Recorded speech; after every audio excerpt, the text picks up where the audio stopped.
Hey everyone. I'm sure, when grinding tanks, you've ever had the feeling that this or that tank seems to be weak and non-competitive at its tier. Unfortunately, currently in our favorite game, many grinding tanks have lost their relevance, especially against the background of new premium tanks, released by developers. This is especially apparent at Tier 8. For example, you grind the Object 140 branch, and unlock the T-44. In stock it's just a horrible tank, without mobility and with gun of a Tier 6 tank. And so, you go into battle, and you see in the enemy team, such tanks as Defender, Ts-5, or Skoda T-56. Obviously, in fight against them you don't stand a chance. And, as said before, this is inherent in almost all grinding tanks. However, among them, there are special vehicles that stand out for their incredibly disgusting characteristics. And looking at these vehicles there is only one question: what the hell? It's about these tanks will be discussed in this video. Well, let's begin. In 5th place is the German heavy tank, VK4502A. As I recall, this tank has always been very mediocre. And now, on the background of new tanks, this German looks quite sad. It has a horrible gun in almost all characteristics. Low average damage per shot and damage per minute. Poor accuracy, not the best stabilization. And plus, this tank has pretty weak armor. The hull forehead has only about 220mm of armor. The turret is even thinner, it has only 185mm.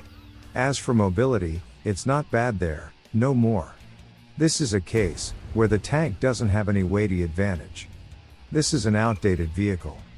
I just don't understand developers' logic. They can give this tank at least good accuracy, and increase damage per minute to 2300, and it will cease to be horrible. But, unfortunately, developers are unlikely to do it, and VK4502A will remain a sad and dull tank. But still, against the background of the next tanks in this list, this German still looks more or less good. In 4th place is another heavy tank, this time the Japanese OHO. The situation with it is even worse. If the German, with not the best armor, had at least some mobility, the Japanese has almost no mobility at all. Top speed is only 25 km per hour, and specific engine power is only 10 horses per ton. Its mobility is really awful. Often, playing on this tank, you just don't have time to get to a position, and if battle is very fast, you won't be able to make a single shot at all. Plus, it has pretty weak armor, as for such slow mobility. The frontal projection averages about 220mm of armor, both turret and hull. This is just ridiculous.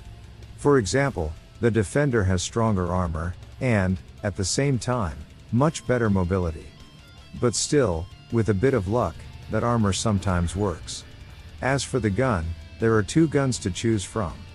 The default gun with 330 damage per shot, the pluses of which are a pretty high damage per minute. Overall, this gun is pretty comfortable. And the gun for differently abled players, with 700 damage per shot. Also, on the plus side, there's only a little bit of researchable modules. Unlike the next tank.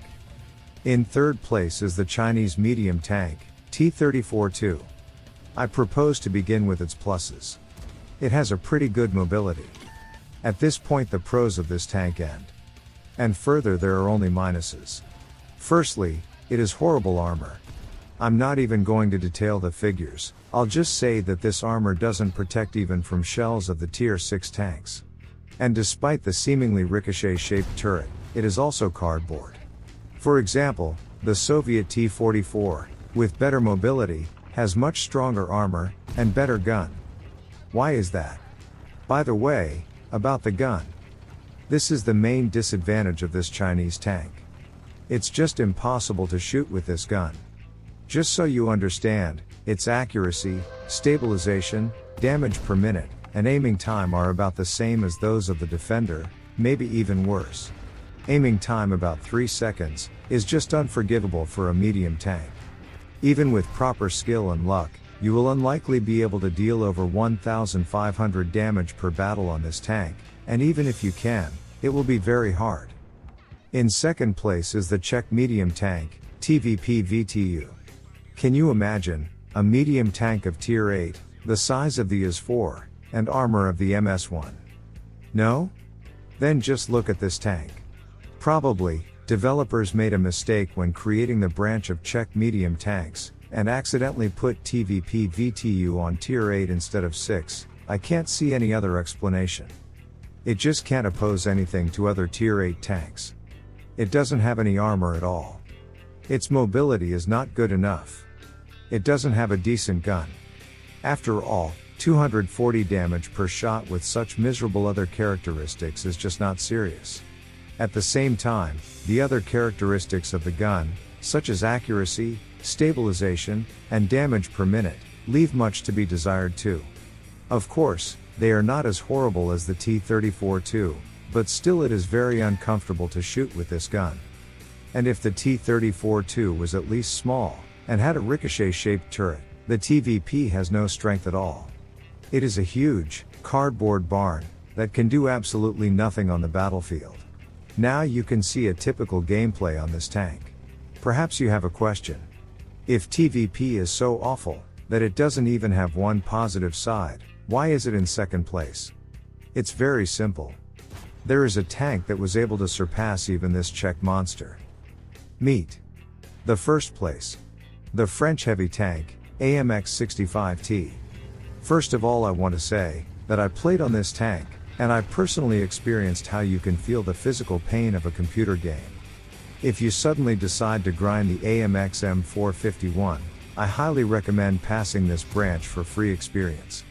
But if you still want to take the risk, here's what awaits you. Imagine a tank like this, the size of a mouse. Armor like a TVP VTU. And, at the same time, the mobility is like a mouse. This is exactly what the AMX-65T represents. Sure, you can say that this tank has a pretty good top gun, and the mobility can be much better when you install a top engine. But the point is that to unlock these modules you need to spend as much experience as you need to research a tier 9 tank. This is probably the main disadvantage of this tank. You have a choice. Play on the stock tank and save up experience on the AMX M451, and suffer a lot.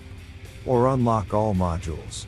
And suffer a little less, but 2 times longer. And playing on this tank really hurts, believe me. I'm not even going to detail its characteristics. The fact that he is huge, slow, without armor and with a mediocre gun is already enough to call this tank the worst at tier 8. Dear friends, don't forget to like or dislike this video, and write a comment. It would greatly help to promote this video in YouTube recommendations. Well, thank you for watching this video to the end. I hope you found it useful. It's time to say goodbye. Good luck to everyone. And remember, don't play World of Tanks.